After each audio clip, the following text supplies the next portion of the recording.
double I, they got your big orange face. All year long is the place to be, to hear some Vols for life talking Tennessee. You can hate us if you want, but we sure ain't worried about you. We got more important issues.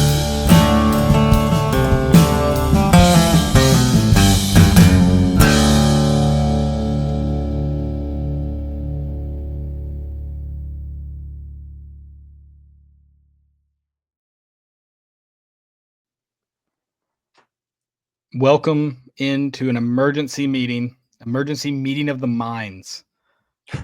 This is actually where the idea was born and bred, Landon, right here on the More Important Issues podcast. If you remember on Sunday night, you asked me, who does Tennessee go and get now? Where is it? I said, just trade.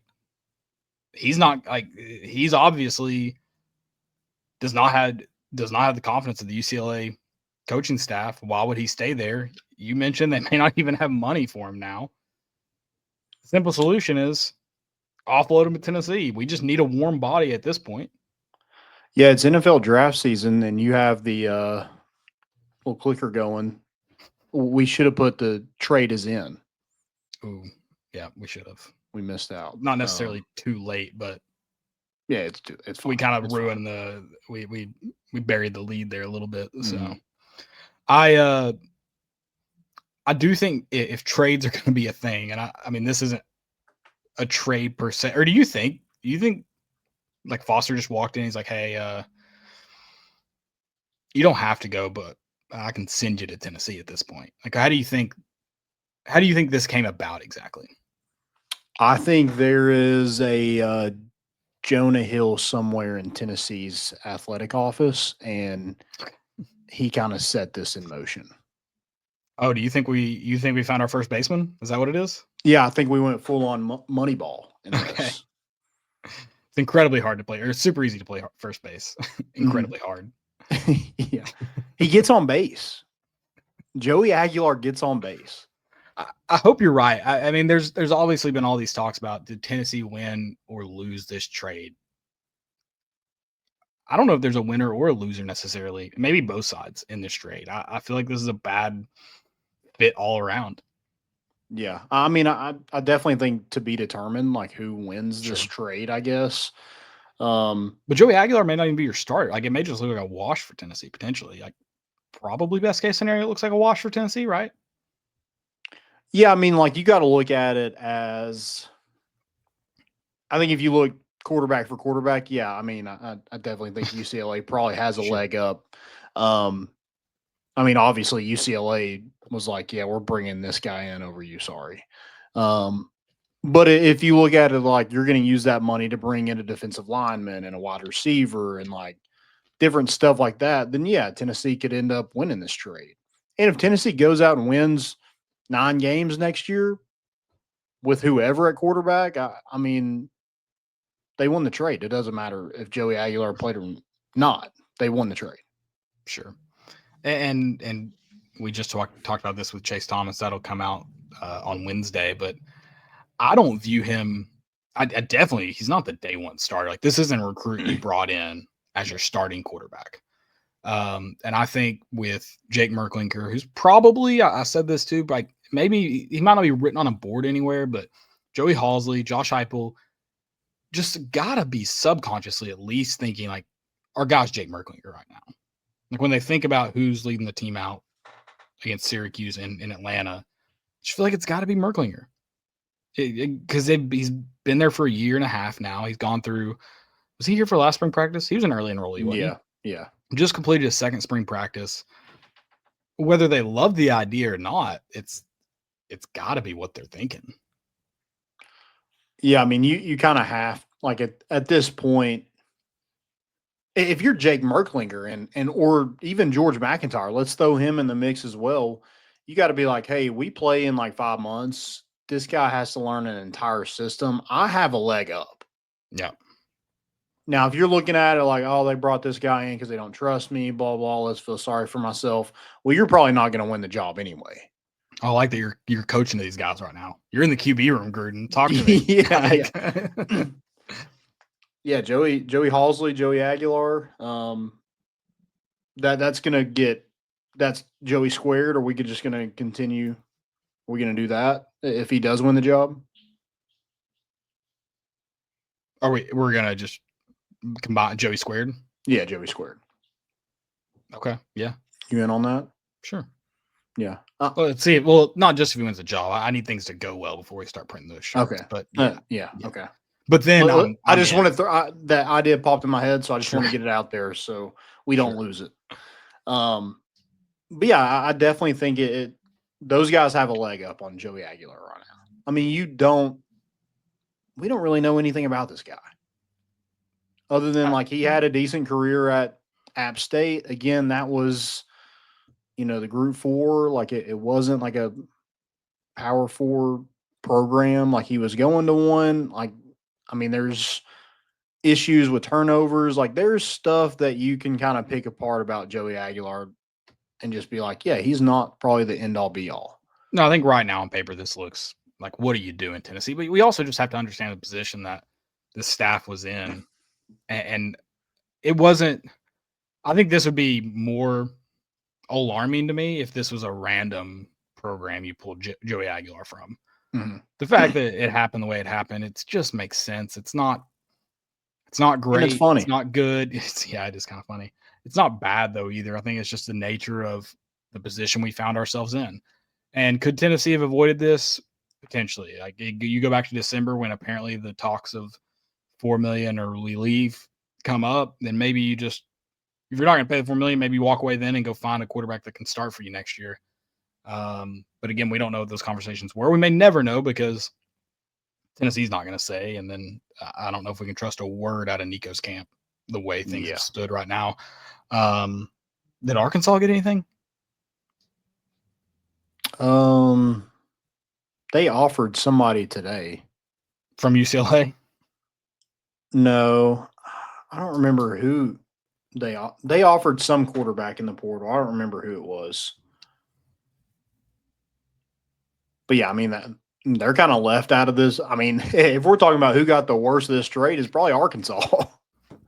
Maybe, but I mean, he wasn't going to start there this year. Number one, no. But now they're looking to go get some of their money back. I saw that. I'm interested to see what comes of that. So I'm interested in how much money did he get up front?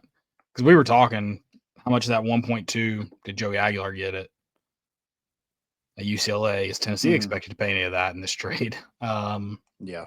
I don't know. It's all just a mess and it's all crazy. And I'm not willing to say Tennessee did the best they could considering the circumstances, but I think they did the move that made the most sense. And whether you believe it's good or bad, I do think Jake Merklinger is your guy right now as it stands today. And listen, for the locker room, that could be a good thing. When they had to rally the troops, they looked at who their de facto quarterback was on, and I know it was a spring game, so it's not the same, but locker room's a locker room. They could have been going out for a walkthrough and you still have those feelings and emotions. They all looked at Jake Merklinger. So that's just the way it is right now. Well, that's a good point. Like that you bring that up because Josh Heupel had to be careful with bringing in a quarterback. I mean, you couldn't just bring in whoever and it was going to work. Right. Like with the locker room, with the culture and how everybody reacted on Saturday of the spring game. Like you had to be careful, maybe tread lightly. I think this is the best case scenario. And like, you get a decent quarterback from the portal, a guy that he had offers coming out of App State, like when he entered the portal. I mean, obviously he went to a Power 4 program. I'm sure there were others in the mix. I haven't done my research to really know that, but I'm sure there were. And so like you get somebody that's not the clear-cut starter coming in, but you needed a guy to come compete. Like you had to get somebody to come compete. And so I think this is the best of both worlds. Like you have a guy that's capable of playing, but if Jake Merklinger and George McIntyre beat him out and, one of them plays, then I don't think anybody at Tennessee is upset about this. You didn't break the bank with a top quarterback and it having to work. This doesn't like Joey Aguilar doesn't have to be the guy at Tennessee. And he's probably like I just don't. As of right now, I don't see him being the guy either. I'll tell you what, the few highlights I've seen, some have been not great, but the dude looks like he loves to sling the ball, and that fire me up, whatever. Yeah, Like, love to see it. I don't know. Well, and this is the best roster he's ever played with. Junior college, App State, like none of those teams have a Mike Matthews or a Ethan Davis or a Peyton Lewis, a Braylon Staley, like David Sanders. Like none of those teams have those kind of players around him. So, I mean, I think it's a good opportunity for him as well. Like it's not just like, sorry, it didn't work out at UCLA. You're coming here. I mean, this might be, he might have won the trade if we're going like program to program. He may be the winner. I don't know what his paycheck looks like at Tennessee, but he may looks like it's going to be right around $1 million, something like that. He may be the winner then. I don't know. But he also kind of plays with a chip on his shoulder. I watched a few highlights, and I saw the comparison of Diego Pavia, and it is Vanderbilt. So I hate kind of agreeing with it, but it is kind of that same type of player. Like, does he look fantastic with everything he does? No. But like you said, he slings the ball all over the place. He isn't scared of the moment. He will run and tuck the football. He's not going to run out of bounds. And he's not been a guy that everybody's told him how good he was since he was little. I mean, he went to junior college. And, I mean, he's like constantly having to prove himself. I think this is a good situation for him to do just that. I mean, you're trying to talk me. I mean, I don't know how to feel about it. And it's one of those, again, whatever happens. And if you want to clean up some turnovers, the wide splits that Tennessee has helps the turnovers. Yeah, it'll help. So, also, I would like to know, if you want to last the season in the SEC, I will need you to go down, and I will need you to go out of bounds sometimes. Not as time expires, but you mentioned he doesn't run out of bounds. Let's fix that at some points. Yeah, be smart with it for sure. And that's something like you got to coach him to do. Like he has to be smarter with the football. But again, if you're looking at last year, I mean, App State had the number 104th total defense in the country. Like they were horrible on defense. They're always behind. I'm sure he was trying to play hero ball and try to do too much. I mean, there was one game, I think, Louisiana Monroe, he threw 4 picks in that game. Like that stuff can't happen. But again, like this is going to be the best roster that he's played with. He hasn't had a Mike Matthews to throw to ever. All right. Yeah. Sign me up. Let's find out what happens. I'm trying to sell you. I don't know if I'm doing a good job, but I'm trying to. I'm more sold than I was coming into it. I'm not. Okay. I'm not walking out with keys or anything today, but sure. But I mean, like you've given me some things to think about. I'll probably call my credit union and see what kind of rate they can get me. Like I'm not. I gotta go home and talk to the wife. I can't make this decision without her.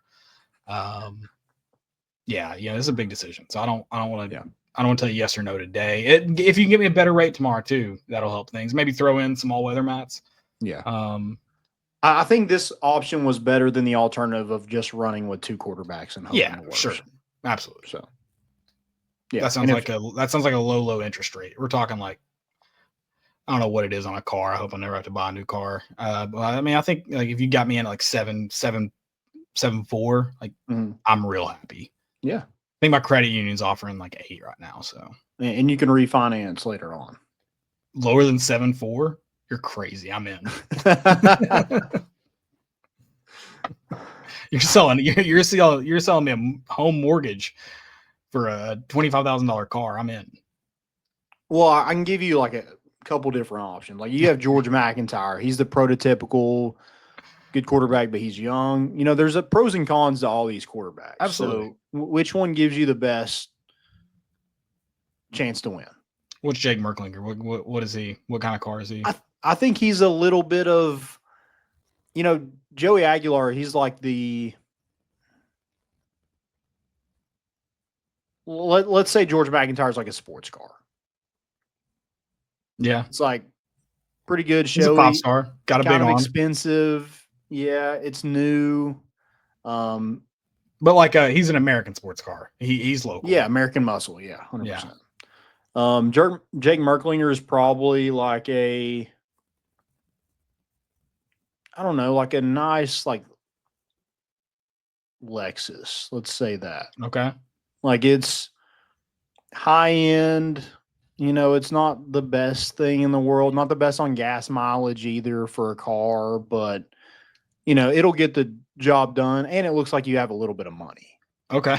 All right. And then Joey Aguilar is kind of like a minivan. Like, I think he's like a Toyota Camry. That's how okay. I'm viewing him. Like he's not pretty, but Super seems reliable. Like super well. I don't know about reliable. It turns the ball over a lot. Okay. Yeah, I don't know. I'm gonna have to think about what car we're gonna make Joey Aguilar. I think I don't know. Is he? What were those? I think minivan. He can give you a lot of things. Like you can put a lot of things into that. What were those Hyundai minivan. Elantras? Is it Hyundai Elantras that were getting stolen a lot because their keys can be easily like? Oh, I don't know. Copied. I think like if you rented a Hyundai Elantra there for a while, like you had a good chance of that thing not being out front the next morning. But they get great gas mileage, and they're fun to drive. I've driven one.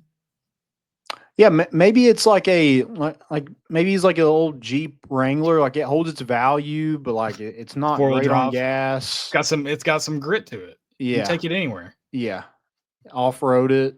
Yeah, yeah, but we want it to stay. We don't want to take it off-road too much this time. It's had its days off-road, but now it's in big boy ball. It hadn't seen the mud that East Tennessee can provide. Yeah, it's got a new paint job. Like, I mean, do you want to get it dirty? Yeah, you just put $1 million into it. Yeah. I don't know. I don't know if you can tell. We don't know much about cars. So whatever we said, just take it with a big old grain of salt. Mm-hmm. For sure. Whatever we said may not have made sense. I don't know. He's 6'3", 220. I mean, he's not a big guy, but he's not small either. He's a Jeep Wrangler. We nailed it. Big old tires. Like people look at him and go, why do they need those tires? Yeah, he's got big thighs.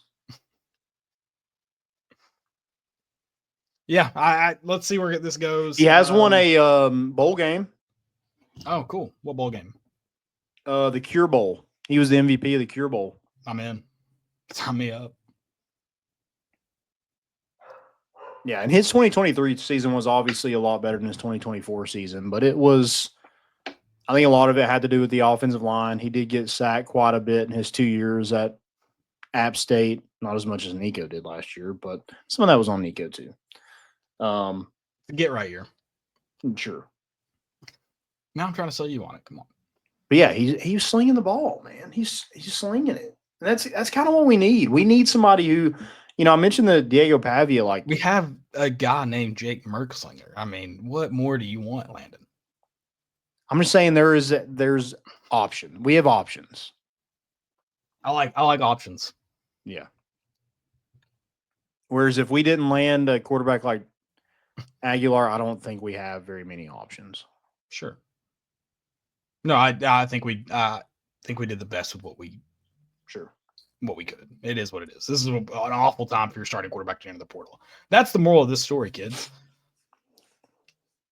Yeah, I mean, just all around dumb decision by Nico's camp. I mean, and then they're having his brother do it too, and it looks like an absolute disaster. I'm out on kids from LA. Sorry. I'm out. That's fair. After this, that's fair. Yeah. All right. Anything else you want to add into this emergency meeting before we sign off? Relax. I'm not saying you have super high expectations. I'm not saying this is a playoff team, but I think your expectations should be very much that Josh Heupel asked the starting quarterback to not even worry about making a decision. We'll make it for you. Yeah. And you all cheered that on. We cheered it on. I'm with you. We cheered it on. We just have to remember that in September and October and probably November. Yeah. It's a full-on quarterback competition. And What's funny is like you're going to have back-to-back years of having a full-on quarterback competition, unless Jake Merkling or George McIntyre just runs with it this season. I mean, next year with Faison Brandon coming in, you're going to have probably an even bigger one. But with Aguilar, you just have that 1 year. So, you know, if these guys aren't ready and he's just gives you kind of a bridge year to get to the next one. Doesn't he technically have a 5th year as it stands right now? He was 2 at App State, right? Or yeah, but he played 2 JUCO. years at JUCO. 2 years JUCO, 2 years at App State. Wouldn't that give him 1 more year? Oh, as it stands today? I thought he was a graduate. Is he not? Right, but he's only played 2 years of. Isn't that the same thing with Pavia? Or Pavia only played. Who knows? Yeah, Pavia transferred from. Was it New Mexico State? Yeah. Yeah. Oh, so he gets another year? If that goes through, right? Is it gone through? I don't even know. I don't know. I'm just creating controversy where there's not. So he only played 1 year at New Mexico State, 1 year at Vanderbilt. So maybe, I don't know, maybe that's the difference. Yeah. Who knows? I don't know. This is all very confusing to me. Yeah. But go get you a wide receiver, go get you a defensive lineman, and we'll see what we got. No, wait. He played 2022 and 2023 at New Mexico State, then played 24 at Vanderbilt. And now he's getting another year. Now he's getting another year. So I guess technically he could get another year. Yeah. Yeah. All right. Well, that's fun. We'll see. Yeah. That's what we want, right? Well, I guess we want him to be so good that he's in the NFL. Never mind. All right. Thanks for coming to this emergency meeting of the minds. I don't want to confuse ourselves before we get out of here. Make sure you guys tune in to our YouTube channel, wherever else you can find us, to see everything that's coming to you this week on More Important Issues. We're bringing the boat in, and we out.